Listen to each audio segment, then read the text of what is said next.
The 8-year assault on your Second Amendment freedoms has come to a crashing end.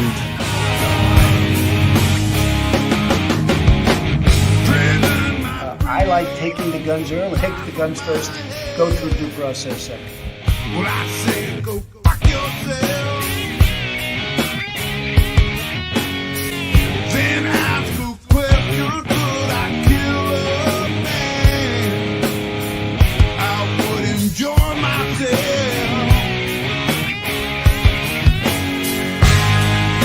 You can't disguise evil eyes that burn a hole in my head. This devil man and his master plan. We feel so misled, so I say, rise up, take all that. Rise up,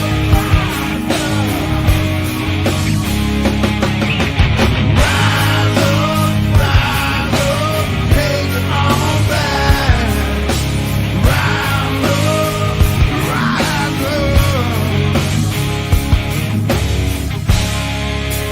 Hope you all understand. We got to take it all back again.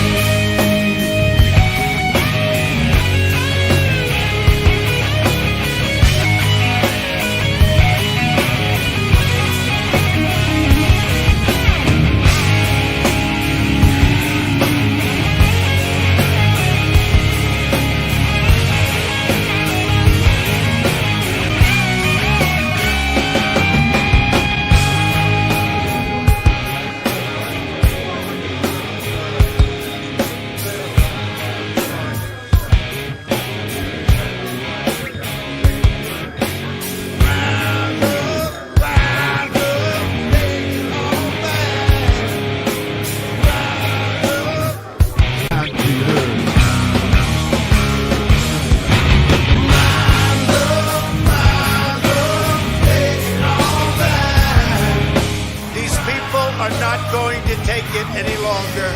We will never give up. We will never concede. Our country has had enough. We will not take it anymore.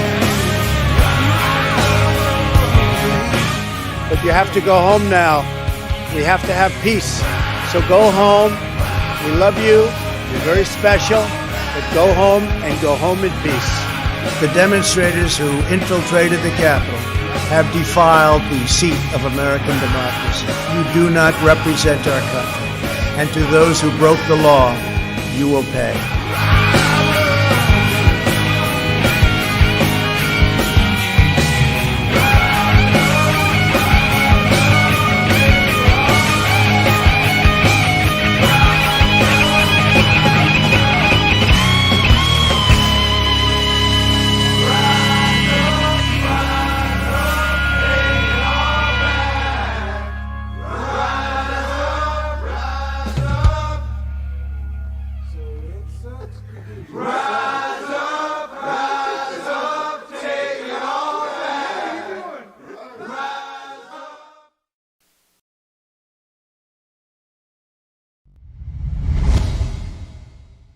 What's up, everybody? How y'all doing? Little girl had to go into another room because she's busy setting up her computer for work. What's up, Broken Patriot? How you doing? What's up, Gerald? How you doing? Thank you for being here. So, I don't know. I'm going to address something here in a second. Hopefully I remember. So I hope your Fridays are going well. Welcome to the weekend. That's going to be fun. I'm looking forward to it myself. We do have a few plans. We're going to be probably having movie night with our neighbor Joyce tomorrow night, trying to watch The Matrix again. She'd never seen The Matrix. She's 82, but she likes movies. And I asked her if she likes action sci-fi, and she said yeah. So we did that last weekend, but we were all really tired. We had a really busy day. So both me and her were passing out, and we decided to do it again this Saturday. In fact, I believe we're gonna try to make movie night on Saturday nights a thing. In fact, I'm also thinking about doing a movie night on Twitch. If you guys didn't know, Twitch does allow that, especially with like Amazon Prime movies and stuff like that. So I'm looking at doing that at some point. I'm not exactly sure when. One movie that's not on Amazon Prime that I don't know if I'd get in trouble for playing or not, and I might only do it for a Discord movie night, would be Meet the Feebles. It's a Peter Jackson movie back before he was famous, and it's pretty much Muppets on acid. It's Muppets doing horrible, horrible things. Horrible things. Oh, we did pick up a sign. Oh, I needed to hang it too. But so me and Riddle been busy today. We've been going all over. She had doctor's appointments and stuff like that. Plus we were doing some running around. But I got a new sign, and I'll have her bring that out and show you guys. Eventually, I'm going to have it hanging behind me over here on the wall. So I'll wait on that. My only plan is driving. Oh, are you headed back now, Broken Patriot? Let me know. Other than that, there's a gun show coming up pretty soon. I'm thinking about going to that. I kind of want to pick up, I don't know, I don't think they're illegal yet. I kind of want to pick up some more 80% paperweights for 308 because that's going to start building soon. Not real soon, but pretty soon. And I'm looking forward to doing that. In fact, I have, well, I don't have it. I've been wanting to get a Sightmark Wraith for a while now, and that's a night scope. I shot it in Texas at Cuz's house. He had it on a 300 blackout, dialed in at 100 yards, and I mean, it was dialed in at 100 yards. I'm kind of curious, though, with a 308, I'm going to have probably like a 20-inch barrel, I'm hoping to anyway, around 20, 22 inches. I haven't really decided yet. But you know, I'll have the suppressor on there and the whole bit. So I'm looking forward to that. I want to make that my primary battle rifle. I ain't gonna do no frilly shit. But when it comes to night vision, I'm thinking about it. Leaving at noon tomorrow, picking up another PC before we leave. Nice. That's cool. Well, at least you'll have a backup PC, or I don't know what you're planning on doing with it. So now that we've been running for a few minutes, a few people are in here, at least Gerald and Broken Patriot, and then 2 other people watching. I wanted to address something. Somebody, and I'm not going to name names. Somebody in our community donated a whole lot of money with a very nice note, saying that we encourage them during tough times. And that's not the first time that we've gotten notes from people that said that we helped them out during tough times. I just want to address that person. I'm not going to say their name, but thank you very much for that. And thank you very much more for the kind note. Riddle, where's that sign that we picked up today? Probably still in my car. Oh, is it? You think you could go grab it for me? Thank you, sweetheart. What's up, Quantum Lotus? How are you doing? Riddle Girl is going to go get that sign that we bought today. It will be hanging up behind me probably on Monday, hopefully. Yeah, it's really nice. It's been a while since I've been able to share more of my donations with Irish and Rally Point Irish, so that was really nice. It was a good chunk. It was a good chunk. If you're building a 308, start picking up ammo. It's still hard to find. Not around me, it ain't. They have a lot of it over at my Sportsman's Warehouse. It's not cheap, but it's there. Oh, thank you. What do you guys think? I like this. I don't know why, but we saw this and I'm like, I want it. And so we picked it up. They had a few other ones, you know, little tin signs or whatever, but I like this one a lot. So we're going to be hanging that up in the background at some point. Cool. Good. How are you? I'm doing all right. I went to see my doctor because, as you guys might know or remember, that I was suffering from some issues last week or two. This week has been pretty good for me. But last week I was having some shortness of breath and some chest discomfort. I wouldn't say pains, but discomforts. And, you know, it gets you worrisome. And it was the first time living with PH, my disease, that I had the shortness of breath at rest, and it was at rest. And well, I mean, when I exercise, I'm always short of breath, so I don't really notice it, I guess, there. But yeah, I was at rest, and I was having issues breathing, and I was like, my disease is like, hey, hey, hey, remember me? Yeah, you still got it. 762 by 50 something, I think it's 52, is almost the same stuff. I've heard that. Is there a certain thing that I have to, is there like a way to make sure it chambers both? Or, I mean, the main thing that I'm going to spend a lot of money on with the 308 build is the barrel and the bolt carrier group. That's it. Everything else can be cheap. I don't care. But the barrel and the bolt carrier group is where accuracy comes out of anyway. And so those are the high dollar ticket items. But at the same time, sometimes they're so good quality or whatever that, you know, they don't accept the cheaper shit. So I don't know enough about it. And I haven't been really learning about it just because I don't have the money to start building it yet. Now we might. So I'm going to have to start looking into that. 51. Yeah. I thought it was 52 or 51. I couldn't remember which. I know 52, I think, is like Mosin Nagant ammo, is it? Or I don't know. I shouldn't talk because I'm uneducated at that so far. When it comes 5.56, 9mm, and 45, I can talk your ear. Oh, 300 blackout, I could talk your ear off. Doesn't that suck when an illness says, hey, I'm still here? Yep. Yep. Well, because I've been feeling really good, you know, losing all the weight. I get more energy. All my numbers are coming down. I'm no longer high cholesterol. I no longer have high blood pressure. I no longer am diabetic. I am not diabetic. That is a big one. You know how many pills that I took off the list of pills that I had to take on a daily? I mean, just the diabetic ones, let alone anything else. So, I mean, health-wise, it was all going really good until then, and I was like, fuck.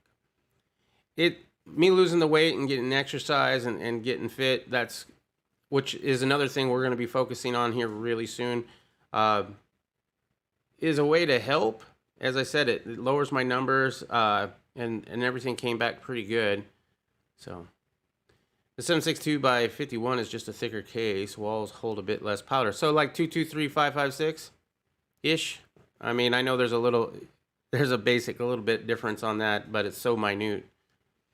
All right.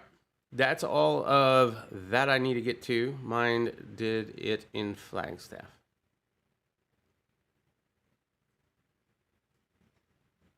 Huh? Oh, because of high elevation. Yeah. So we went to Overgard, which is north of Payson and south of Holbrook, and it was 7,000 feet. We were there for 3 days. It was really nice to get out of the heat. And however, by the third day, I was having real problems. And it sucks because I grew up in Prescott area, Chino Valley area, which I don't think is 7,000 feet, but it's over a mile, right? And it's probably a good thing we no longer live in Ash Fork. So, as some of you guys know, we used to live in Ash Fork, that's north of Chino Valley, north of Prescott. It's right near the 40, I-40, and it's up there. It's like 5,000 something odd feet, and we were living out there on 38 acres. I could shoot off my back porch. Yeah, it was fun. Oh, it was fun. We were going to homestead. We were going to grow food. We had plenty of room to do whatever. I was going to make a shooting range and the whole bit. And that fell through. And at the time, I really was unhappy that it fell through because I did not want to move back to the city. However, moving back to the city is probably a blessing in disguise because just a year after that is when I started having symptoms here in Phoenix, not in Ash Fork, but after we'd moved back from Ash Fork to Phoenix, I started getting symptoms, and that's when I got it checked out, and that's when I got diagnosed with PH. And so it's kind of a good thing that I don't live there anymore. It's sad because I would have loved to, well, we're hoping to get a piece of land like that, but not a high elevation and not in Arizona. So hopefully we'll still we'll fulfill that dream at some point, but we're working towards it. They run fine in a 308? Sweet.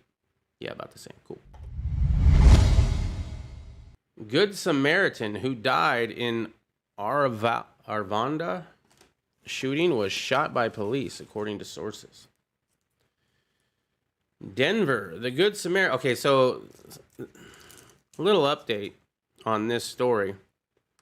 There was a man who decided he wanted to go kill cops, and he wrote a note to the police, and they found it, right?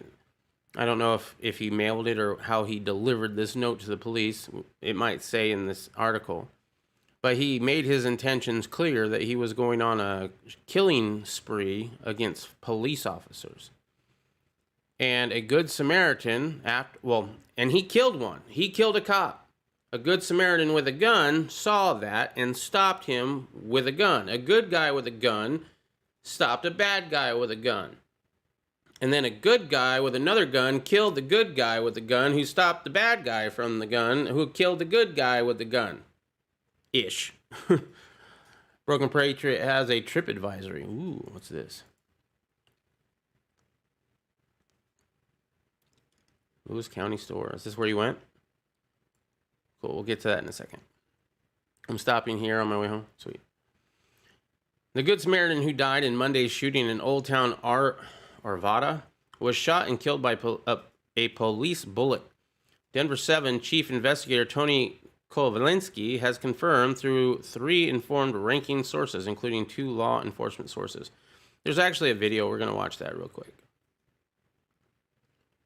There's a lot to sort through in this tragic case, and a lot we still don't know about the moments of panic when gunfire erupted in Old Town Arvada. And tonight we're going to take you through what we know so far. And we begin with Chief Investigative Reporter Tony Kovalevsky and a deeper look at the events that left 3 people dead. They are the questions police have not yet answered. Who killed the gunman and how did Good Samaritan Johnny Hurley die? Before we get to those answers, let's open with a critical point. The details we have learned are difficult to share because we understand these are instantaneous decisions. The thing is, too, before we go any further, the guy who shot the bad guy is no fan of police. And there are articles that point that out, that he was a mask denier, he was a shot denier, he didn't like police, he was a sovereign citizen possibly even. High stress, life and death situation. In the hours since Monday's shooting, Arvada police have confirmed the gunman was responsible for what has been described as a brutal murder of Arvada police officer Gordon Beasley.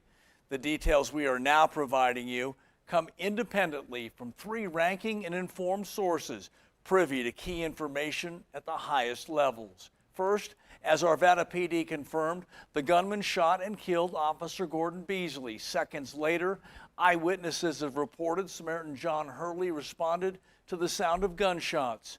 Our sources now confirming it was Hurley who shot and killed the gunman. And now the most difficult of the new information. Our sources tell us Samaritan Johnny Hurley was killed by gunfire from a responding officer. Throughout the day, our news managers and members of our investigative team have been in lengthy discussions with our Arvada city leaders, making sure they were aware of the information we have uncovered and were prepared to share with you. In response to our calls, our Arvada PD offered this statement. By the way, there's no body cam footage. We will not confirm until the investigation team don't have body cams there, apparently. Finishes its interviews and reviews forensic information. Here's more for you to consider. Since Monday's shooting, Arvada PD has not said how Samaritan Hurley was killed, only calling him a hero. Again, it's important to stress this is not an indictment on the decision by the officer. That officer was responding to an active shooter situation. What he or she saw prior to the decision is not yet known. It's fair to conclude the decision to shoot had to be made in an instant. Through our sources, we now know the missing details. Also, it's standard protocol in these situations to conduct ballistic reviews, and those take time. It's also standard to conduct extensive interviews with witnesses and first responders. The Jeffco County Sheriff's Office is now leading this investigation, and we expect to hear more. Is this a different one? The man who stepped in during Monday's deadly shooting in Arvada and who was described by officers as a Good Samaritan was killed by police. And that we know based on multiple conversations with multiple sources. What exactly transpired, what led to Johnny Hurley being killed after confronting a gunman is something we are still Tell trying you to what, understand. you got to Number really 7's think Ivan about it if you want Rodriguez to has been help speaking with anybody. people who knew Johnny Hurley. We're going to hear from him in just a moment. Kinda sad, We're going to isn't it? begin the broadcast with Denver 7 Chief Investigator Tony Kovaleski, who confirmed this story and has details on it for us tonight. Tony? Yeah, good evening, Shannon and Ann. Let me begin by saying these are difficult details to share because these are life and death decisions made in an instant. In the hours after the shooting, Arvada police have confirmed the gunman was responsible for the brutal murder of Officer Gordon Beasley. We know that Samaritan John Hurley has been credited with heroic actions, but until now we did not know who killed the gunman and who was responsible for killing Samaritan Hurley. What we are sharing with you comes from 3 ranking and informed sources at the highest levels, as Arvada PD did confirm the gunman shot and killed Officer Gordon Beasley. After that, Samaritan John Hurley responded to the sound of gunshots and shot and killed the gunman. Our sources telling us Samaritan John Hurley was killed by gunfire from a responding officer. Our news team has been in lengthy discussions with Arvada leaders today, making sure they were aware of the information that we've uncovered. In response to our calls, Arvada PD offered this statement. We will not confirm until the investigation team finishes its interviews and reviews forensic information. More context for you now. To date, Arvada PD has not said how Samaritan Hurley was killed, only calling him a hero. We must stress, this is not an indictment on the decision by the officer in a very tense and clearly a life and death situation.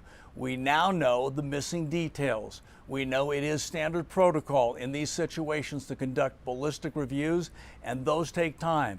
It's also standard to conduct extensive interviews with witnesses and first responders. The Jefferson County Sheriff's Office is now leading this investigation. They didn't We mention expect that they to don't hear have more body in the next cameras. 48 hours from Arvada PD.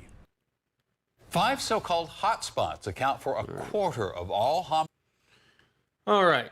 So Arvada Police Officer Gordon Beasley, Good Samaritan John Hurley, and the man believed to be the suspect in the original shooting, 59-year-old Ronald Troik, all died in the shooting. 59 years old, and you decide to go out on a killing rage? I mean, I guess. All died in the shooting by Arvada Police, but Arvada Police have not said who was shot by whom. In a statement Tuesday afternoon, the Arvada Police Department said it would not confirm Hurley was shot by an officer. They did confirm early in the afternoon that Troik left a threatening note for officers. We will not confirm until the investigation team finishes its interviews and reviews forensic information, the department said. Arvada Police Chief Linked Straight said in a news conference Tuesday that Hurley was a true hero who likely disrupted what could have been a larger loss of life in the shooting near the Arvada Library Monday, but he did not elaborate at the time. Tuesday evening, a man who witnessed the shooting was working in a nearby Arvada Army Navy surplus store at the time. She said he saw Hurley shoot at Troik after Hurley watched Troik allegedly shoot Officer Beasley. The witness, Bill Troinos, said he also saw Hurley being taken from the scene on a stretcher. He did not hesitate. He did not stand there. He didn't think about it. He totally heard the gunfire, went to the door, saw the shooter, and immediately ran in that direction, Troinos said. I just want to make sure his family knows how heroic he was. A friend of Hurley's described him as a man who would give you the shirt off of his back. Even though I tell you that maybe you should think about it, when that time comes, it's fight or flight. You're either going to run away or you're going to run to it.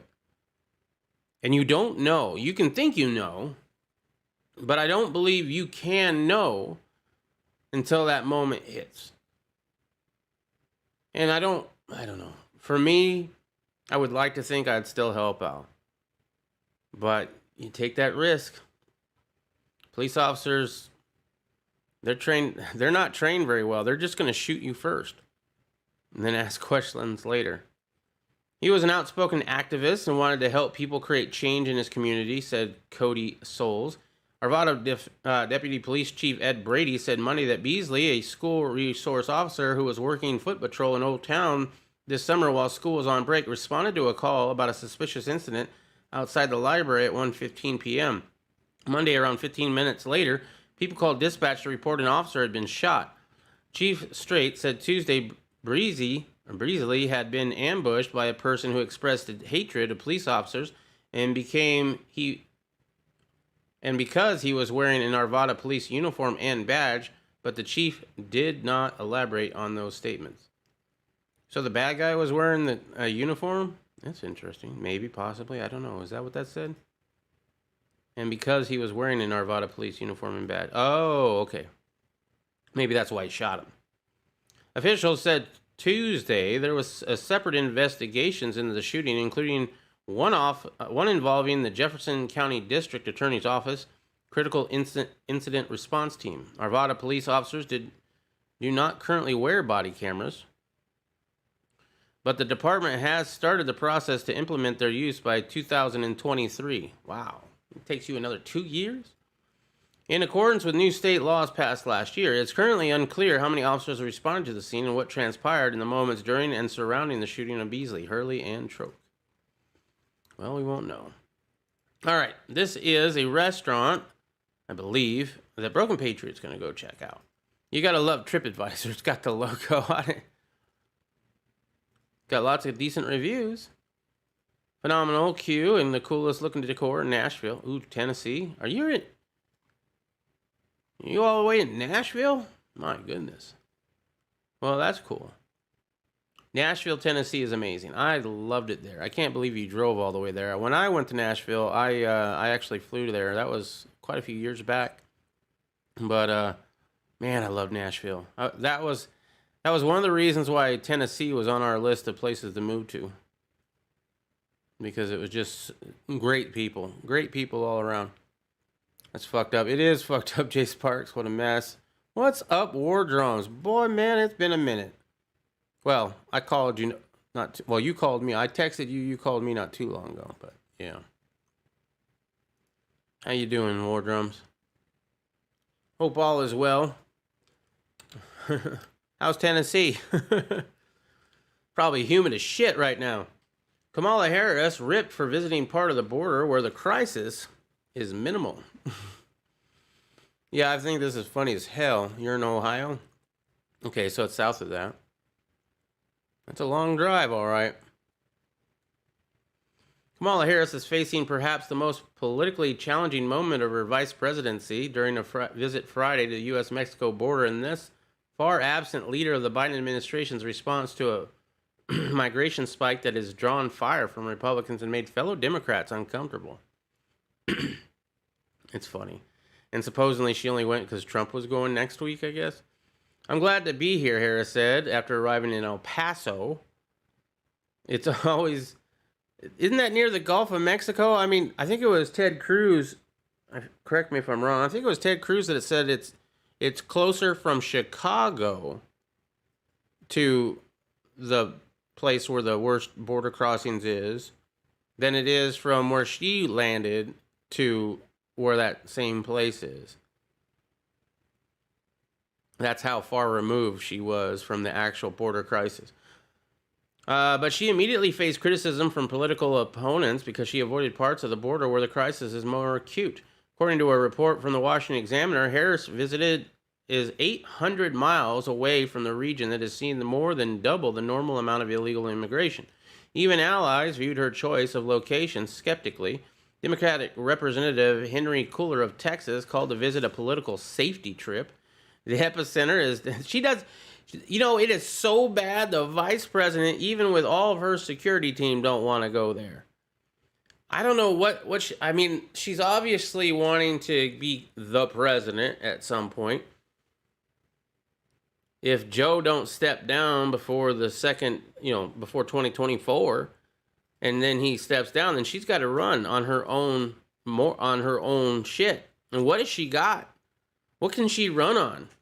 She can't run on shit. She was so unlikable, she couldn't even get into the primaries very long, and she was out. She did say at first she was not gonna. Yeah, I know. And then Trump did it.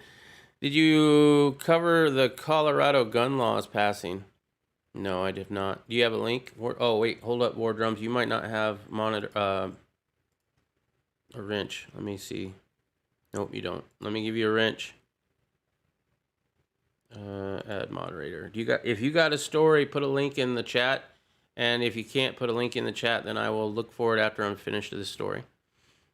The epicenter is down there in the lower Rio Grande, the lower part of my district down there, he told Fox News on Thursday. If you look at the numbers that are down there compared to El Paso, you're not going to get a true picture of what is happening. At a Customs and Border Protection Processing Center, Harris met with 5 young girls, ages 9 through 16, who had been detained after crossing the border, according to the White House press brief. She also spoke with agents about how they were using technology to streamline intake for migrants. You guys have made incredible advances in the last several months, she told the agents. Her schedule, according to the White House, includes talks with advocates from faith-based organizations as well as shelter and legal service providers after a drop-by at the Paso del Norte point of entry. The absence of Biden and Harris has left some Democrats worried that political damage already has been done. There's concern that the Biden administration has ceded the border security debate to Republicans. The administration is making Democrats look weak, said Kuhler in an interview with the Associated Press. I've heard from Democrats and Republicans in my area. What the heck is going on with this administration? Kuhler's district spans from south of San Antonio to U.S.-Mexico border, and last year he won re-election by the slimmest margin of his nearly 2-decade-long career. While he says he's not worried about his own re-election, he adds, I'm worried about my colleagues. Biden's first few months in office have seen record numbers of migrants attempting to cross the U.S. border. Customs and Border Protection recorded more than 180,000 encounters on the Mexican border in May, 1 month, the most since March 2000. Those numbers are boosted by the sniffle pandemic related ban on seeking asylum, which encourages repeat attempts to cross because getting caught carried no legal consequences. In fact, the Democrats don't even want to count it if somebody got denied and then also tried again and tried again and tried again. So they're like, well, those numbers really don't represent all of them because some of those are people are trying to get back in after they're turned away. Harris was being joined on the trip by Homeland Security Alejandro Mayorkas, Illinois Democrat Senator Dick Durbin, and Democratic Representative Veronica Escobar, who represented the district there. Mayorkas said the U.S. faced significant challenges back in March in securing the border, but said without evidence that we've made extraordinary progress that he was hoping to share with Harris Friday. Harris has no plans to visit the migrant detention facility at the Fort Bliss military post, which has drawn criticism from advocates who have described unsafe conditions and allegations of abuse towards some of the thousands of children housed there. Instead, Health and Human Services Secretary Xavier Burka was set to travel there on Monday. Yeah, it's funny how when Trump was in office, it was concentration camps, and he was separating families. And now, nothing. It's not bad. It's fine. It's totally fine. They're happy there in their little space blankets, huddled together, reusing the same damn mask. Trump said on Friday in an interview with a conservative news outlet, Newsmax, that I think she should go to the real part of the border, not a part of the border that's seldom violated. The head of the major Latino civil rights group expressed concerns that Harris' visit was a day late and $1 short. It almost feels like they're being kind of forced into it by local communities, as well as the Republican political attacks from the right, said Domingo Garcia, president of the League of United Latin American Citizens. All right. No link. Let's see. Colorado gun laws. Top story. 1 day ago. State lawmakers respond to the Boulder King Supers massacre with a package of reforms designed to make it harder for certain people to obtain firearms. Wow. In data point after data point, gun violence is a historical high in Colorado. In 2020, a near record number of people killed themselves with a gun. Well, they'd kill themselves no matter what. It just makes it nicer for them. Suicide lives matter too, man. You got a lot. I'm going to hush on that. More people were murdered with a gun than any prior year on record, and amid protests against police violence and racial injustice, Colorado climbed to 5th in the nation for the most people shot and killed by police. Then came March 22nd, King Supers massacre at South Boulder, A mass shooting reminiscent of the 99 Columbine High School shooting and the 2012 Aurora Theater tragedies, the day after state lawmakers lamented its familiarity. I urge all of us to be thinking about what can be done, said Representative Julie Amble, a Democrat from Boulder. Otherwise, we'll be back here next week having another moment of silence.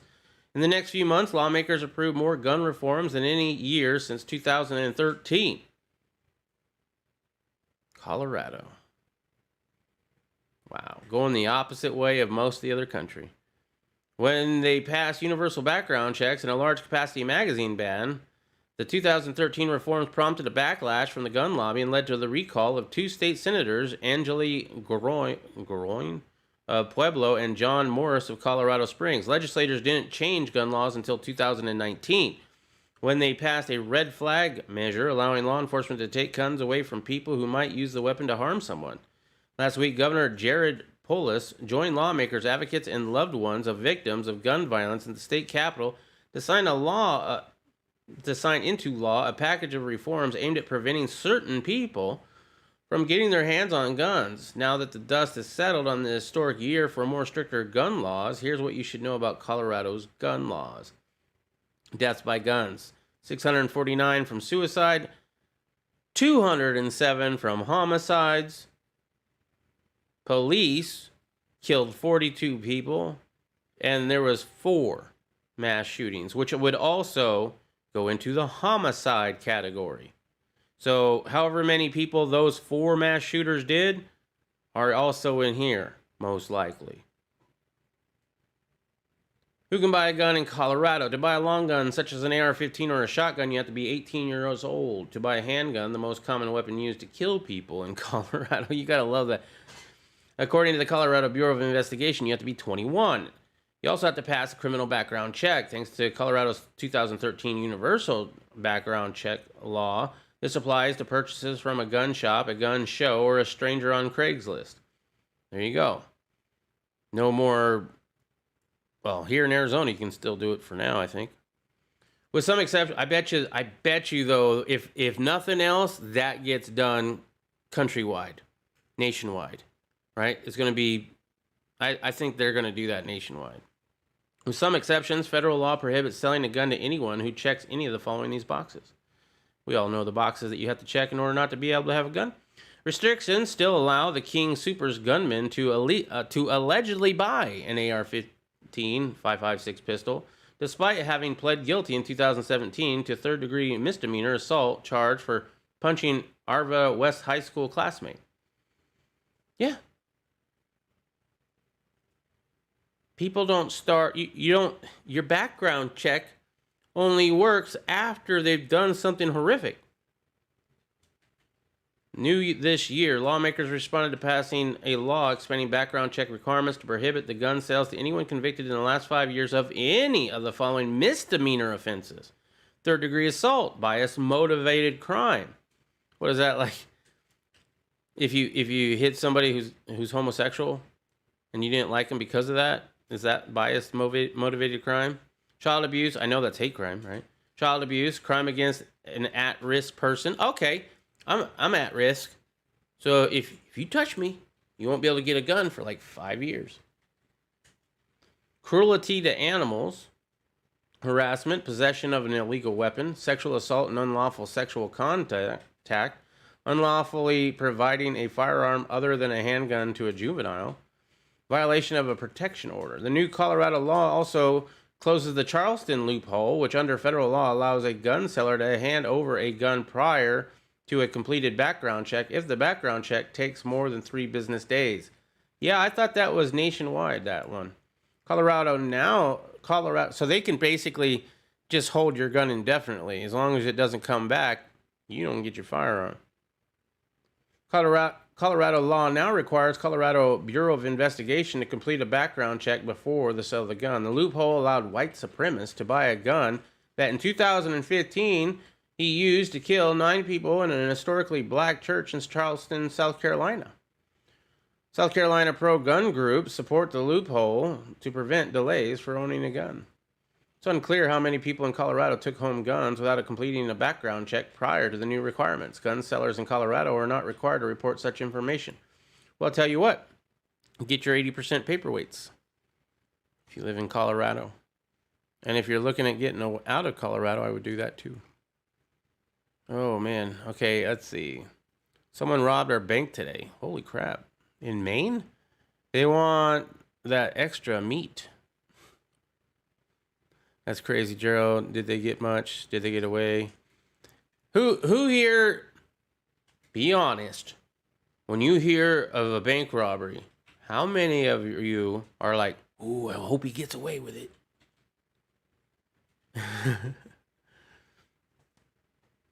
I don't know why. It's bad. I know it's bad, but at the same time, like, run, boy, run! Cora's Bank is the we use most of the time. They say they got a 12 by 12 bag of money. They haven't got them yet. The wife said she's seen cops all over the area tonight on her way home from work. Wow. Guy left the bank on foot heading to the Family Dollar. Said he had a handgun in his pocket and he probably didn't even show it. State troopers had a chopper up looking for him in minutes and couldn't find him. Wow.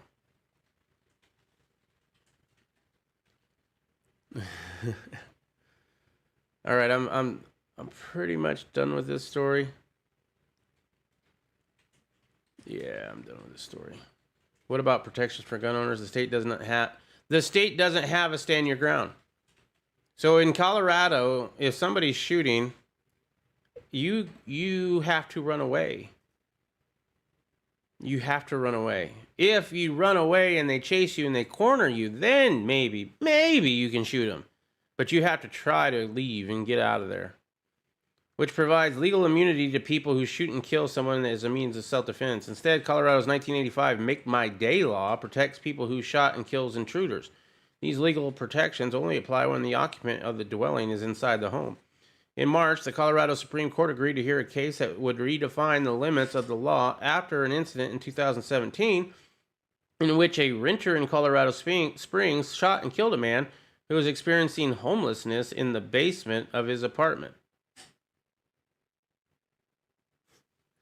So they changed that law too because, that poor homeless man who was trespassing in his house or the basement of his apartment. I don't know. Yeah, I would imagine. Wow. Okay.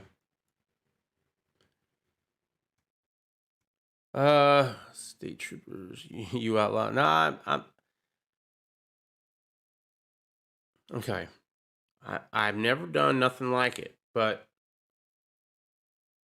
sometimes you're driving down the street and you see, a big armored truck pulling into, an area that's like kind of shady. And you're like, boy, that would be fun. Just one time. Just one time. Well, at least I'm still too fat to run that far. Yeah, I know, right? I'm getting more in shape, and I plan on getting even more in shape real fucking soon. You know what I mean? All right. Justice Department is suing Georgia now over the election integrity laws. The Justice Department is suing them. Yep. The announcement will be made later on Friday by Attorney General Merrick Garland. It comes 2 weeks after Garland said the Justice Department would scrutinize a wave of new laws in Republican-controlled states that tighten voting rules. He pledged to take action if prosecutors found unlawful activity. Georgia Republican Governor Brian Kemp said the Justice Department is abusing its power.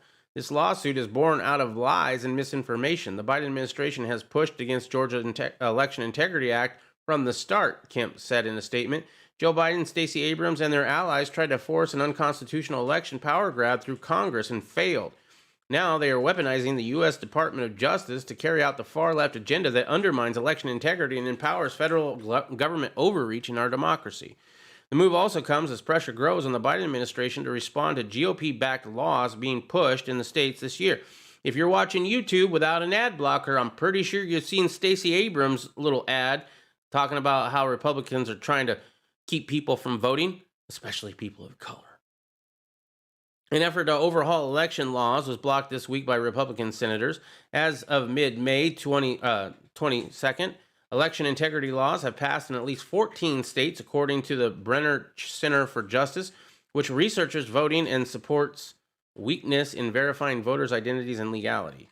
Under the bill, the GOP-dominated legislature gave itself a greater influence over the state board that regulates elections, empowered that board to remove local election officials deemed to be failing to uphold laws and protect against Darfing, which was rampant, allegedly, last November. Got to be careful. I don't got no Poison Stinger 3.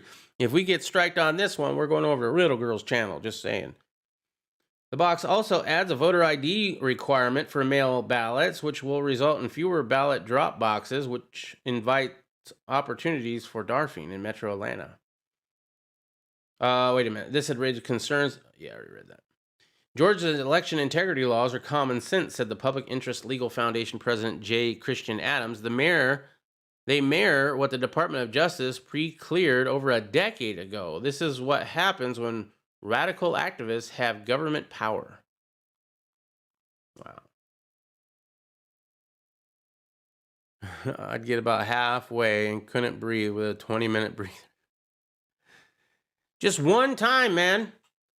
Just one time. Everybody here, let's meet up in one location. We'll talk it out. We'll do a fucking Ocean's 11 style. We'll run mock drills. We'll have freaking Nerf guns and stuff. Broken Patriot can be the driver of the armored vehicle. I think there is a place where you can legally try to outrun police. They have a course set up. I don't know much about it, but I remember hearing about it. And basically, you pay money to either be the cop chasing or get chased by a cop, like a real fucking cop, and see if you can't get away. I thought that would be fun. That's when a crowd and a disguise would come in handy. Yep. Disguise yourself as a fat lady and move in a scooter. It's just a small country farming town. Attention YouTube, Stinger's kidding, aka joking. I said Nerf, and I just said for funsies. Just funsies. All right, so we have a 61% of all U.S. counties are protected as Second Amendment sanctuaries. Here in Arizona, we have a few that are both state and county, which are purple. And blue is state level only, so yeah, down here where Tucson is, liberals all hell. I'm surprised by some of these counties in Arizona. Maine, barely any. Look at that. Hardly any right there. Just, what is that, 1 or 2? I think that might be 2. All right. There we go. The Second Amendment sanctuary movement now includes more than half of America's counties and almost half of the nation's states. In total, 1,930 counties, or 61% of the nation's counties, are protected by the Second Amendment sanctuary legislation. Whether at a state or local level, sanctuary counties reported. Of these counties, 1,137 have independently adopted sanctuary legislation, while the rest benefit from a state law. Second Amendment sanctuary laws prevent state, county, and local law enforcement officers from enforcing any federal regulations that infringe on the right to keep and bear arms. And many, except for background checks. Bump stocks, fully automatic suppressors, except for all that. Second Amendment sanctuary for, what it was like 10 years ago. Possibly. Except for the bump stocks, obviously. Second Amendment. Wait, where am I at? Okay. In many regions, both the state and the county governments have passed legislation. I already read that. And Second Amendment sanctuaries are abundant throughout the nation, with notable exceptions of California, Iowa, Alabama, Louisiana, and most of the upper Northwest. I am surprised by that. Look at this. Louisiana. There's only one down at the bottom. I don't know about I would love to visit Louisiana. Absolutely love it. It's one of those things that I want to do. I want to go gator hunting. But at the same time, I guess I'm going to have to worry about going through their packing heat. Texas is better, but not the greatest. South Dakota. Where's South Dakota? South Dakota, not so much. That's interesting. South Dakota is supposed to be like, one of the best freedom-loving states out there. They never had a mask mandate. They never shut anything down. But boy, Permitless carry. they have permitless carry. Well, Texas has permitless carry. South Dakota also has permitless carry. Does not have constitutional carry. There's a difference. Check it out.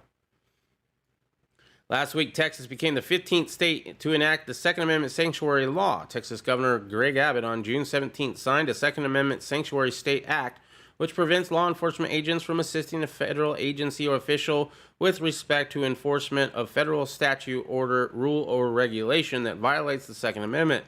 21 states have passed constitutional carry laws, which let citizens carry concealed firearms without getting a license. The rapid expansion of the Second Amendment sanctuary jurisdictions comes as President Joe Biden threatens to sign executive orders to curtail gun rights. Come and take it, Joe. Come and take it. Should have worn my come and take it shirt today. Keep thinking about it. And it's like,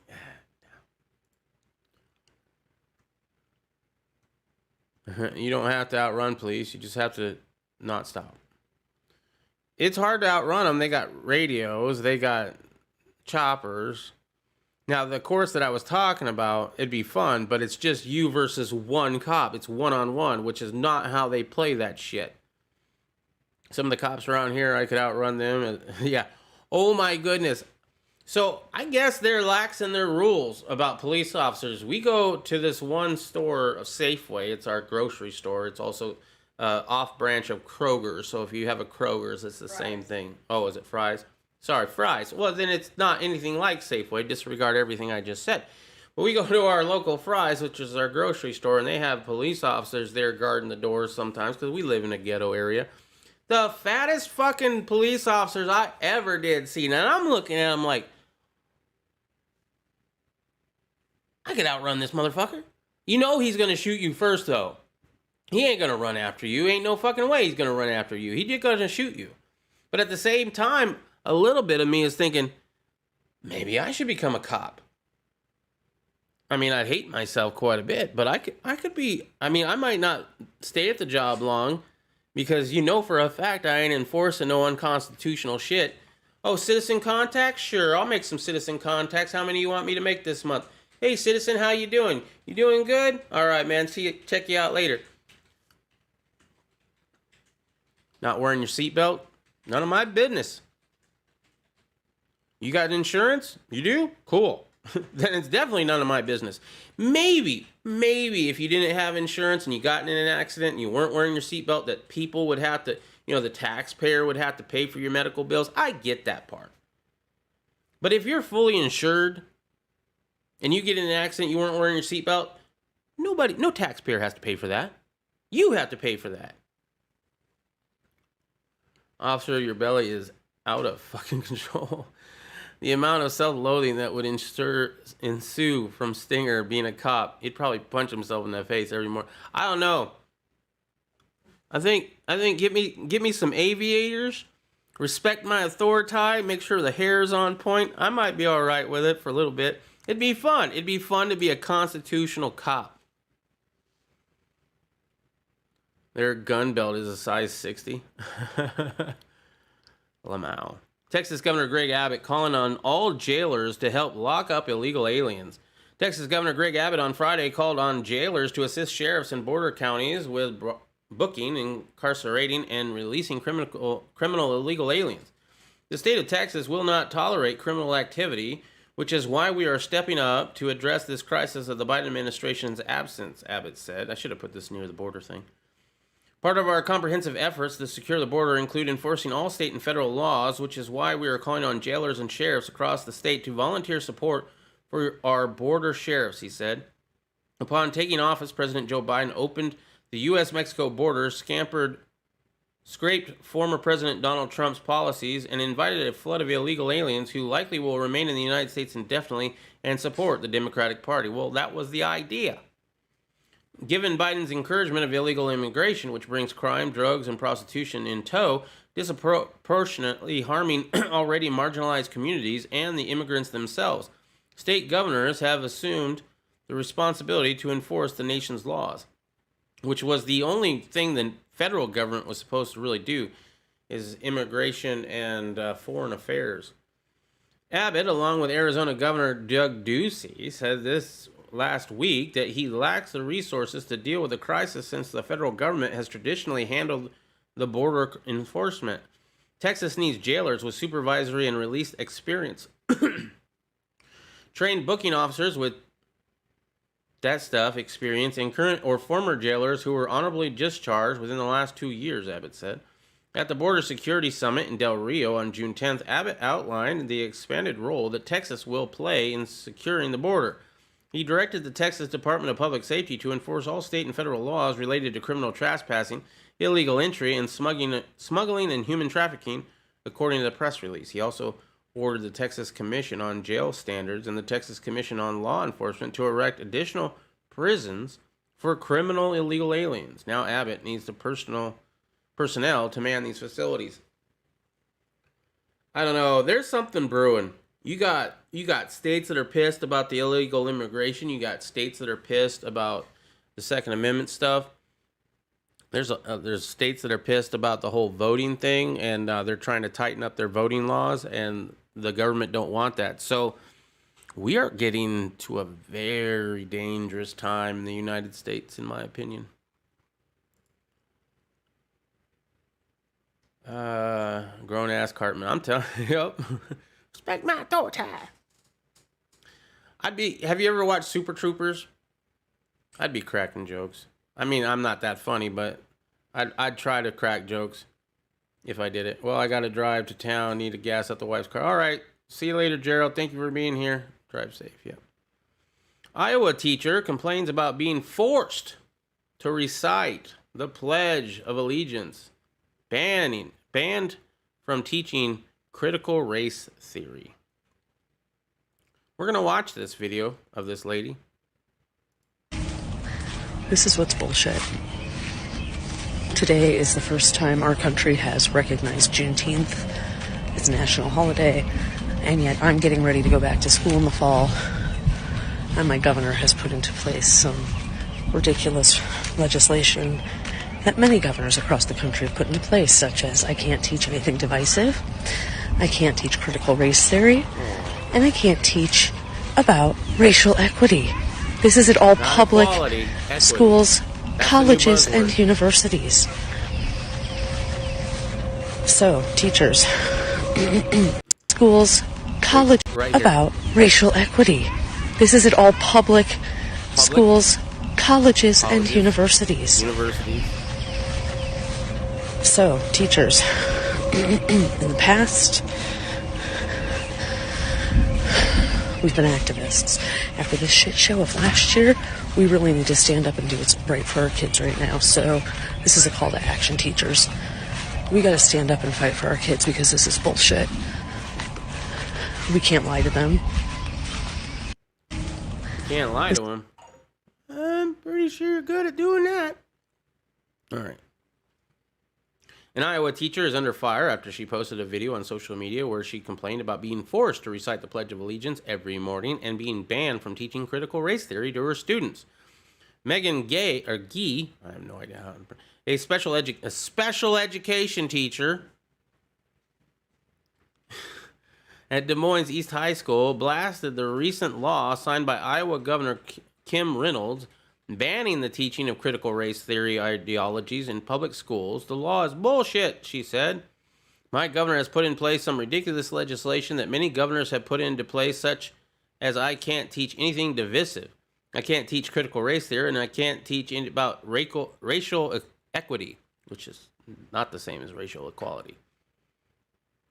So teachers, we already watched the video. In another video, she complained about Iowa requiring public schools to recite the Pledge of Allegiance during school. The other thing that my governor has mandated for next year is that every classroom, it's mandatory that we all have an American flag, and it is mandatory that we all do the Pledge of Allegiance every morning.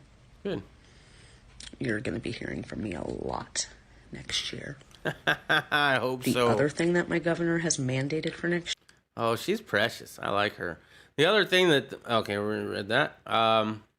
She also admitted that she openly advertises her leftist beliefs through her classroom decor, which includes a Black Lives Matter flag and an LGBTQ flag. She claimed these flags show her minority students that she is using the privilege she was born with, her white privilege, with them to fight for them. So I'm using the white privilege in order to fight for you. Okay. Superhero, almost. I mean, she should have a cape and a suit. Woman likes a Karen. Yeah, maybe. It's not, though. Oh, my God, keep her away from special ed's kids. Special ed? Special ed? Wow. Wisconsin election officials say Zuckerberg cronies took over the 2020 operations. A freedom-loving former election official in Wisconsin denounced one of the key components in the left anti-Trump's DARFing strategy during last November. Ex-Brown County Clerk Sandy Juneau said that the activist groups had sidelined veteran overseers like herself and seized control of election management with the apparent blessing of Governor Tony Evers and other Democrats at the state and local level, which may or may not be corrupt. That county, which encompasses the Green Bay area, was one of the several targeted along with urban pockets like Kenosha, Madison, and Milwaukee. I can pronounce these because I lived there for 10 years. They had no business doing that, Juneau said, according to Just the News. Her state was among the handful of battlegrounds where suspicious activity in the wee morning hours of November 4th undermined public confidence in the outcome. I like that sentence. I think I can read that perfectly okay and still be okay with YouTube, hopefully. However, many of the election... Can't say that word. However, many of the other people who are not nice and take other things that don't belong to them, dubious assaults on democracy were hiding in plain sight under auspicious of the sniffles, emergency orders, and other phony leftist pretenses. One of these was hundreds of millions of dollars funneled by Facebook founder Mark Zuckerberg into supporting Democrats called for an increased voter access while specifically targeting the major blue bastions of otherwise red states. Some GOP-led state legislators have since scrambled to close loopholes concerning issues like ballot harvesting, remote unmanned drop boxes, and their reliance on partisan officials and temp workers whose salaries were augmented by activist organizations that big tech oligarch had funded. Other state lawmakers and watchdog groups have proposed formal investigations into how Zuckerberg-backed nonprofits like Center for Tech and Civic Life undermining state laws and regulations. Juneau, a Republican with 22 years of service overseeing county elections, told Just the News, John Solomon, that the staffers from the office of one leftist Green Bay mayor, Mayor Eric Grinick were emboldened by the influx of cash and the dire prospect of a Trump victory to overstep their authority. The mayor's office and chief of staff began to take over election functions, she said, and that is not something under state statutes that they have the authority to do. Because under Wisconsin law, municipal clerks and the county clerk and the Wisconsin Elections Commissions are the individuals charged with running elections. Because pandemic regulations already had thrown planning into disarray, Zuckerberg's CTCL was able to fly largely below the radar until it was too late to rein in their intended power grab. As we get closer to the November election, we found out that this outside group had come in and was basically trying to redo our forms and documents that were used statewide, Juneau said, noting that they weren't even from Wisconsin. They were beginning to get involved with things that they didn't have the expertise, she continued, so they were breaking the consistency of documents and processes and procedures used statewide. Rather than giving money to municipalities to use at their discretion, the CTCL maintained control over how its funding could be spent, further undermining the democratic progress. Luckily, I can't pronounce that, so I might be all right. If those municipalities did not follow what was in those grant agreements, they had the authority to claw back those dollars, Juneau said. It would have been different if cities been given money and had the authority to use it how they saw fit, she added, but that was not the case. They had to use it how CTCL saw fit. Juneau, who has since retired, said the state legislature, which has been in Republican control for the past decade, needed to follow the lead of others like the Georgia legislator, in banning outside billionaires from using their wealth to interfere with voting procedures. We need to be really on top of this because if this is how elections are going to go, we won't have an election integrity, she said. However, these efforts faced a setback this week in neighboring Michigan, where a Republican-led commission claimed that despite finding evidence of Democratic officials having violated laws, it saw no indication of any DARFing at all in last year's event. Okay. Former President Trump responded to the news by casting doubt on lawmakers' motives. I mean, what can you do? The state Senate investigation of the election is and a method of getting out a forensic audit for the examination of a presidential contest, he said. The report mentions that Detroit engaged in not honest things by blocking our poll workers and concludes mailing of unsolicited ballot applications and demonstrates a clear vulnerability for DARFing, and then goes on to say that no one should question in this election. Well, you can't question it on YouTube. Ask me how I know.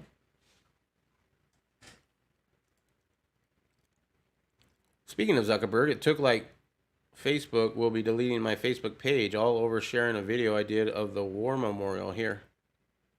Wow. War memorial where? In Arizona or where you're at now? That's messed up. I have a Facebook account. I haven't posted on it forever. I'm not going to support that shit. The only thing, what was great about Facebook was it was a way to meet old high school classmates that I'd lost touch with. People change their phone number. They move. And in the 90s and the early 2000s, it was almost impossible. I'm sure even before that, obviously. But, that's when I was noticing, like, I have no idea where my best friends are anymore or what they're up to because, I lost their number years ago. Well, now, with Facebook, if I need to, I can say, hey, what's up? And get in contact. That's the great thing about Facebook. But if you're going to do political stuff on Facebook, be expecting to get banned.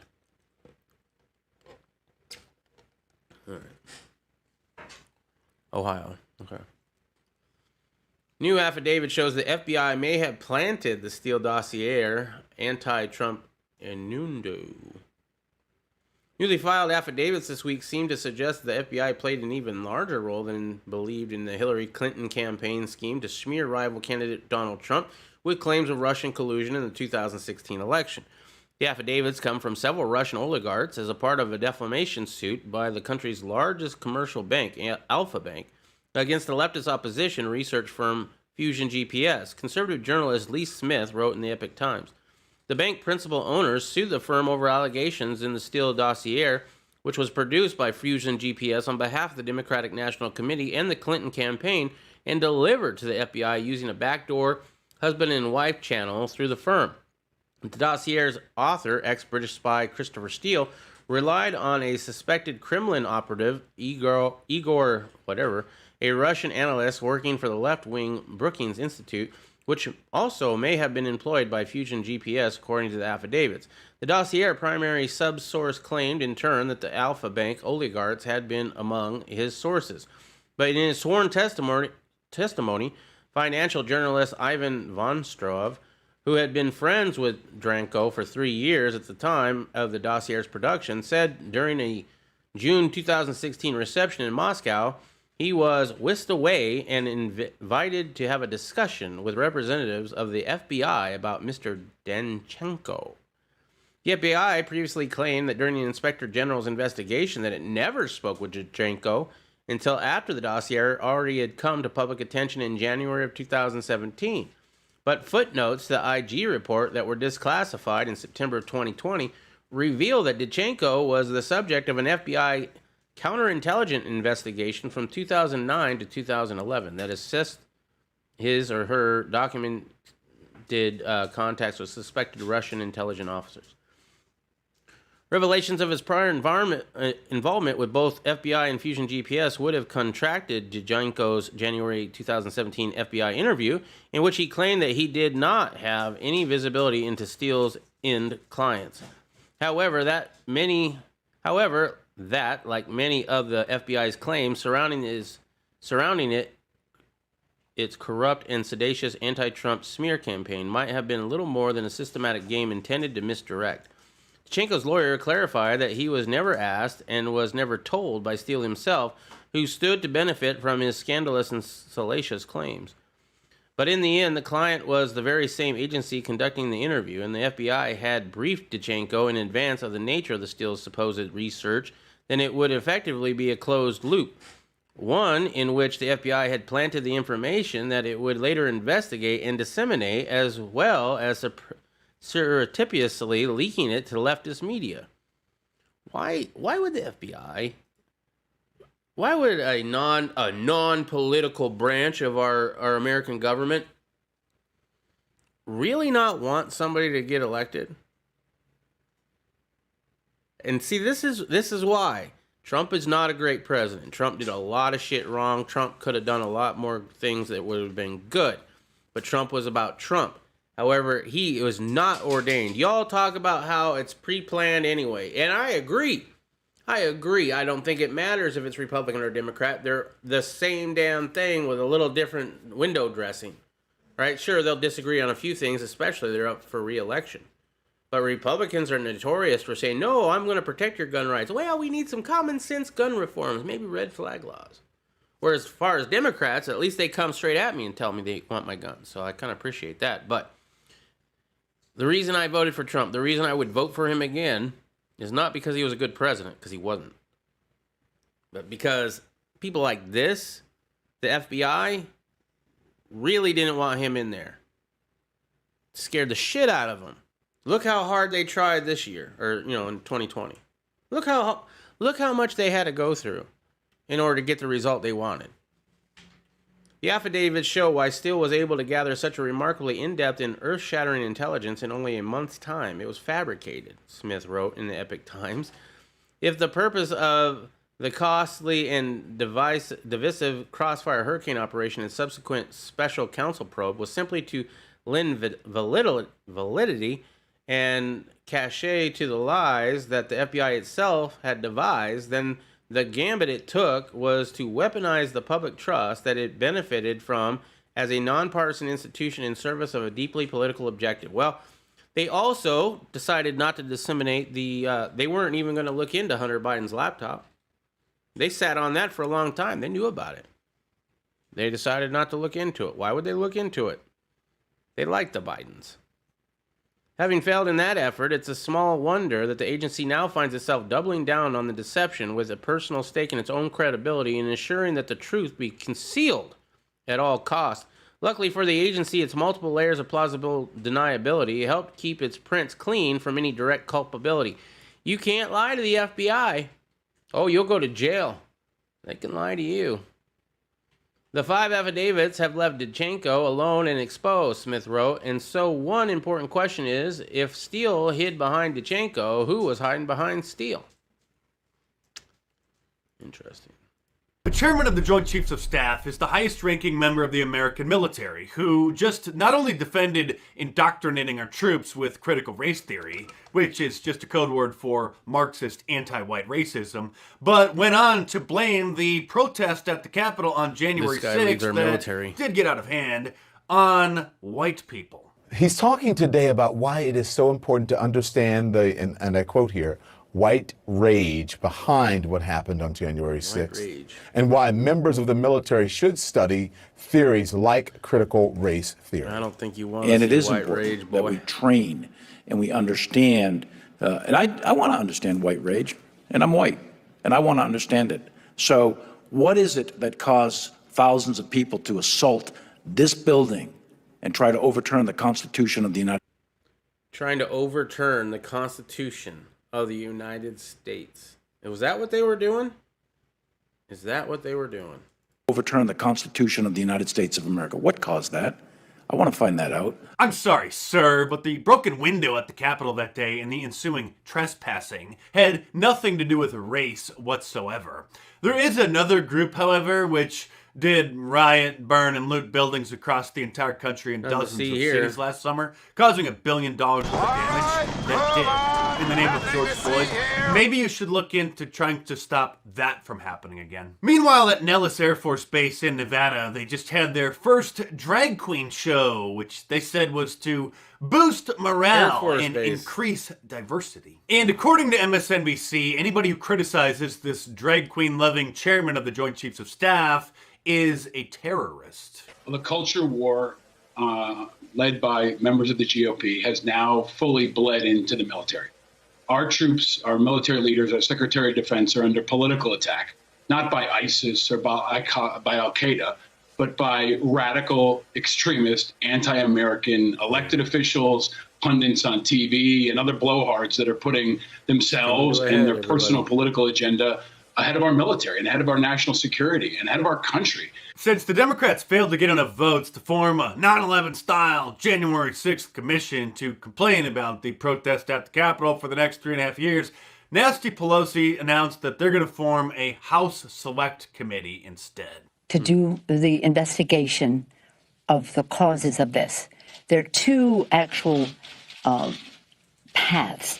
One is about the root causes of it, the white supremacy, the anti-Semitism, the Islamophobia. The other is the security of the Capitol and what it means to be ready for such an insurrection. Another day, another Democrat hallucinating and imagining racism where there is none. And since the Marxists are making stunning progress in their attempts to overthrow our great republic, you've seen the woke CIA and U.S. Army commercials. Well, now NASA has gone woke as well. At NASA, we're on a mission of equity, launching opportunity. Equal opportunity to challenge and inspire. To learn and thrive. To reach those we've never reached before. To use science, data, and technology to advance equity. To use science, data, and technology to advance equity. They say, not equality, notice. They don't want equality. Equity is the new buzzword. It's a code word meaning less rights and resources for white people. If their new diversity mission recruitment ad wasn't cringe enough, here's a recent live stream from NASA detailing the kinds of people that they're looking to bring aboard. My name's Melanie Saunders. I'm the Deputy Associate Administrator for the agency, and my pronouns are she, her, and hers. My name is Charles Cockrell. My pronouns are he, him, and his. My name is Sarah Phillips. I am an employee at Glenn Research Center. My pronouns are as varied as the rainbow. I typically go by she, her, but I also go by they, them. I have a feeling that the Challenger space shuttle disaster is going to seem like a minor malfunction compared to the idiocy that we're going to be seeing coming out of the space program in the coming years. In other news, there's been a dramatic increase in violent crime in the United States over the last year, mostly because the George Soros-appointed district attorneys continue to drop charges against the violent and dangerous criminals who keep getting arrested and putting them back out onto the streets. But we're living in Orwellian times when telling the truth is a revolutionary act. And that's why big tech and government bureaucrats continue to try to censor the truth. Well, questions are mounting over BART's refusal to release surveillance video showing recent robberies on their trains. Now we've taken a look at an internal memo explaining their decision. Turns out recorded video from these cameras of the recent rash of teen mob robberies won't be released to the public. But that's led some elected officials like BART board director Deborah Allen to question, doesn't the public have a right to see the video? Here's the response she got from BART Assistant General Manager Carrie Hamill. To release these videos would create a high level of racially insensitive commentary. KPIX5 obtained a memo from Hamill to board members where she explains BART won't put out a press release on a most recent theft because it was a, quote, petty crime, and talking about it would make BART look crime-ridden. And also it would unfairly affect and characterize riders of color, leading to sweeping generalizations in media reports. By the way, BART stands for Bay Area Rapid Transit. It's just the train system up there in San Francisco. And I think you know the reason why the officials don't want to release the footage of the actual crimes because, well, if Barack Obama had a son. And the Associated Press just announced that they're no longer going to be publishing the names or the mugshots of suspects who are arrested for what they say are minor crimes. Minor crimes meaning anything less serious than murder. Wow. Intelligent people don't have to ask why. Of course, people kept sharing articles through social media showing all of those suspects arrested for attacking Asian people in New York, and, well, those facts hurt certain people's feelings. But when a white woman, like that poor woman in Central Park who was playing with her dog who she had taken off the leash, which technically is against the rules, was startled by a black man who came out of the bushes, who was bird watching, and made some rather unusual and uncomfortable and what could easily be interpreted as threatening comments to her, and she called the police. They named her and where she worked, and she was branded the Central Park Karen, and the bird watcher admitted that he told her that if she didn't put her dog on the leash, that he was going to do something that she didn't like. And so she called 911, said somebody was threatening her, and then she was smeared as a racist and then fired from her job. Thankfully, she is suing her employer for wrongful termination. And BET, Black Entertainment Television, just produced a new made-for-TV movie called Karen about a nice black family. All right, I'm going to pause it there because we got a couple other things to get to. This is a big story for me. You've seen, we covered this, I think, a day or two ago. There's a lot of people now with classes being held virtually. Parents are getting involved, and it's not just conservative parents. And there's a lot of up in arms with what is being taught in these schools. Public schools in Loudoun County, Virginia, like so many schools in this country, have gone insane in the last year. They've essentially stopped teaching. Instead, they're indoctrinating children with creepy and poisonous racial theories, master race stuff. It's scary. In Loudoun County, kids are not allowed to read To Kill a Mockingbird anymore. Instead, they're assigned pornographic novels and told that America is an evil, racist place. So parents in Loudoun County have been revolting against this. Not just right-wingers, by the way. Not just politically active people, people with kids in the schools. Why would you want your kids taught some bizarro, poisonous racial theory? It's disgusting. So last night, the school board met in Loudoun County and agreed to solicit public comments. They didn't take that many, but those they heard weren't very positive.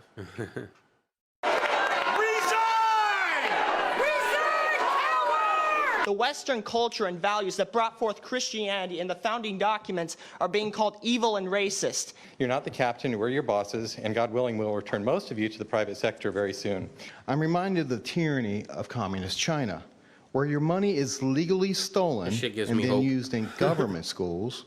Not public schools. These are not public schools. These are people who have their head in the sand like on a lot of shit, finally having to give a fuck. You know what I mean? Their parents. That's nice. My child is not oppressed, and don't assume that. As long as you Marxists push your unconstitutional agenda on my child, she will not be returning back to Loudoun County schools. Look at the kitty. So the school board didn't want to hear it. They're as out of touch as most of our institutions. They just didn't want to hear it. So they had the meeting declared an unlawful assembly. One parent called Jod Tigges, a man from the community, was arrested. Watch this. You are fascist, and the county taxpayer pays your salary. You guys are actually supporting the suppression of people's rights. John, are you refusing to leave at this time? Yes, I'm refusing to leave. Kids too. Deputies, please arrest this individual for trespassing.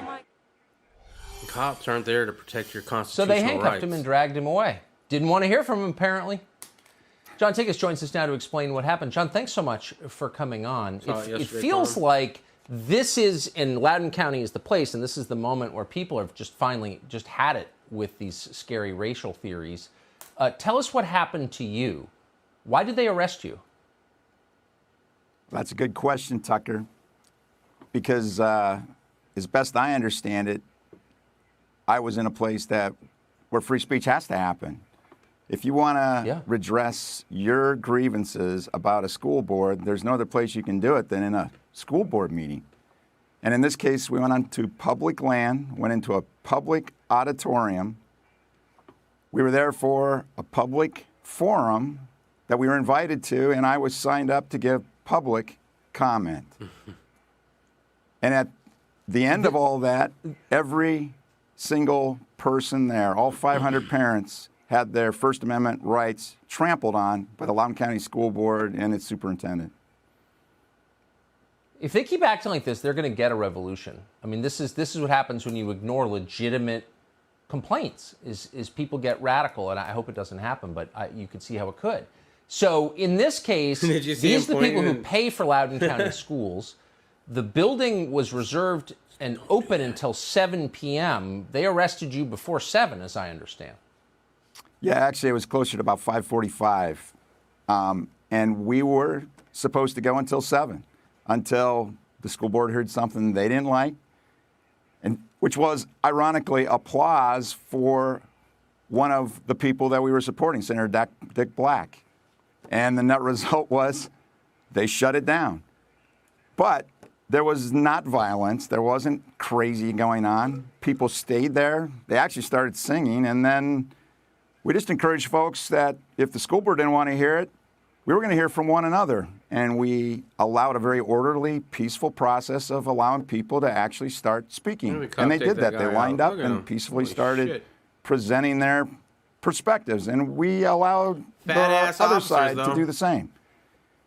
What's up, Bikes? And then suddenly it was declared an unlawful assembly after the thing that you're showing right now Not just occurred, police, which, but as sheriffs. best I can tell, was a complete Supposed to be the leftist constitutional diversionary law tactic that enforcement. was pre-planned, because no one that was lined up to speak was involved in any of that.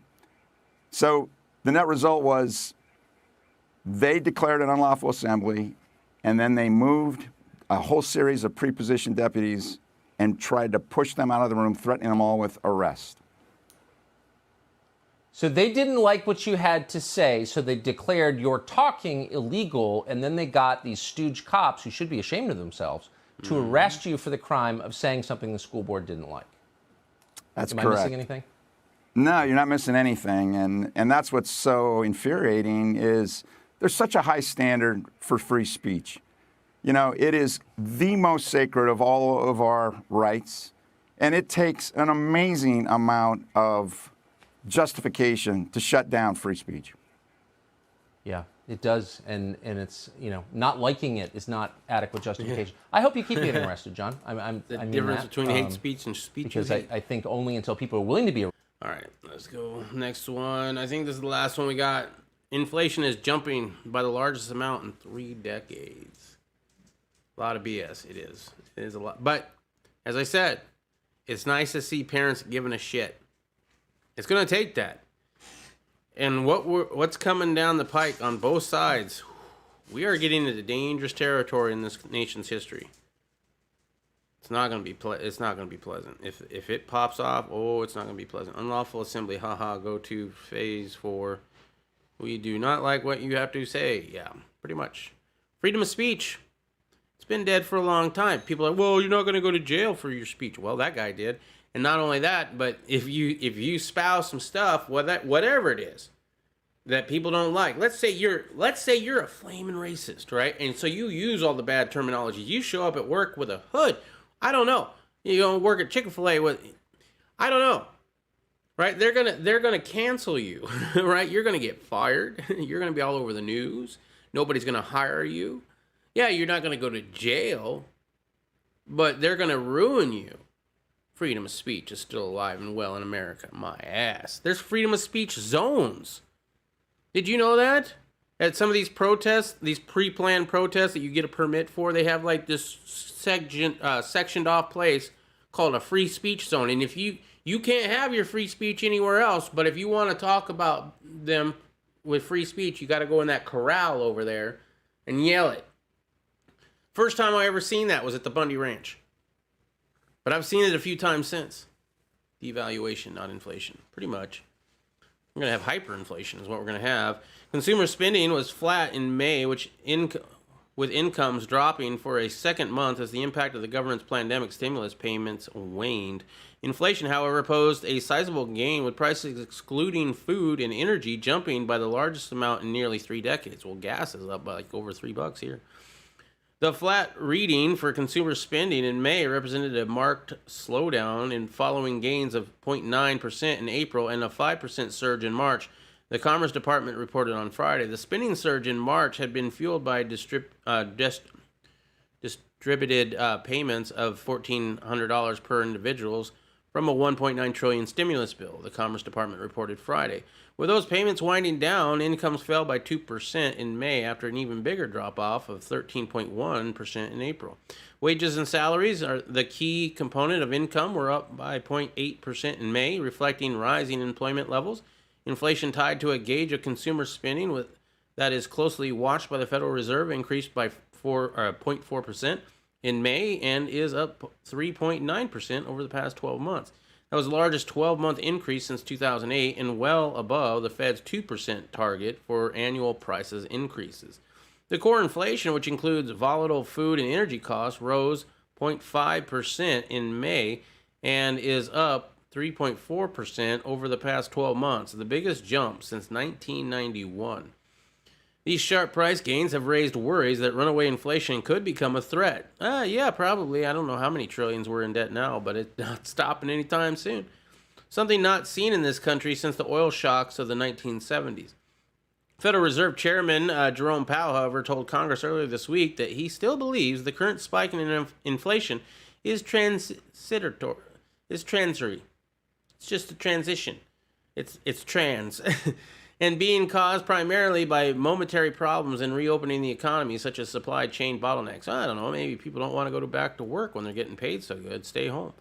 There were major changes in the composition of consumer spending in May, with the purchase of goods, which have been driving the recovery, falling 1.3%, while spending on services increased 0.7%. Service spending has been held back because of the pandemic shutdowns of restaurants and sharp declines in travel-related spending. Consumers have used their stimulus payments to buy big-ticket items like cars, appliances, and building materials. Now that the economy is reopening, well, we used ours for savings, and I had to use our savings recently. Now that the economy is reopening, they are shifting their spending to services that have not been able to enjoy during the pandemic, like dining out and travel, said Gus Fokker. Consumer spending is closely watched since it accounts for more than 2/3 of economic activity. Even with the slowdown in growth of spending seen in May, economists remain optimistic that consumers will power a strong rebound this year. On Thursday, the government reported that the overall economy, as measured by gross domestic product, grew at 6.4% rate in the first 3 months of this year, showing natural improvement over several quarters of the sniffle-induced decline. All right. We are way over time. Almost by half an hour. Riddle Girl gave me So I got to get out of here. Make sure to check out all the links down below if this is your first time finding my channel. If it is the first time you're finding my channel, please subscribe. It's a miracle you found it. This is my secondary channel. You can find all the places to find me down in the descriptions below. I have another YouTube account that's right now has a strike on it, but we will be back on that channel on Monday. I'm on Gab, but I don't really gab too much. I'm on DLive currently right now. Rumble is where I'm going to be putting some of my videos. When I start making videos, I'll be doing some cooking videos too, and that'll go on Rumble. Twitter is where I tweet out when I have a strike or when something important happens to me in my life. Also Discord, which is not here, but it is in the description. So down in the descriptions, I do have a Discord, and I post there all the time when I go live, when a channel gets a strike, sometimes just the memes, and that's where we're gonna. I gotta get Gerald on Discord. Once I get Gerald on Discord, we'll probably have some after chats. Not all the time, but maybe like once a week, or I don't know. We'll figure it out. But I'd like to do that. Other than that, all the causes I believe in and support are down there as well. PH association is a disease that I struggle with. It's a very rare disease, so there's not a lot of support in finding a cure for it. But we're hoping to raise some money towards that. With the GOA, the Gun Owners of America, working for keeping what little shit we already have. We have ProjectRecover.org, an organization looking for lost service members and returning their remains to their families. And my favorite one is Irish USMC Vets, Rally Point Irish. My good friend Irish is trying to set up a location in Tennessee where veterans can stay room and board free while learning a new skill like farming, blacksmithing, and gunsmithing. And thank you to the person who donated the large sum so that I could donate to Irish. It was very well blessed, and I really did appreciate the message in the donation. And it made Riddle cry. It made Riddle cry. Happy tears, though. Happy tears. But thank you very much for all that. I believe that's all the things in the descriptions down below. If you want to help out this channel without paying any money, though, you can just share it with people you think that would like this kind of content. That's the best way to get this word out. So, anyway, that's all I got for you. Oh, Riddle, yeah, I know, right? I was like, are you all right? She's like, it's happy tears, I swear. I'm like, okay. I mean, it was pretty touching. I'll give you that. Anyway, that's all I got for you. I will be back tomorrow night, hopefully, for the Biblical Bible Chat. But the next time we have another actually, the next, unless I get another strike, the next evening catch-up should be on the main channel. It should be on the main channel, unless I get another strike. Stay tuned to Twitter, Discord for all that updated information. Until I see you tomorrow or Monday, make sure to keep that family close. Watch out for that government, because they're coming to get you or your shit. And try to live as free as you can in the tyrannical world we find ourselves living in today. And God bless us all, man, because we all need it. Peace.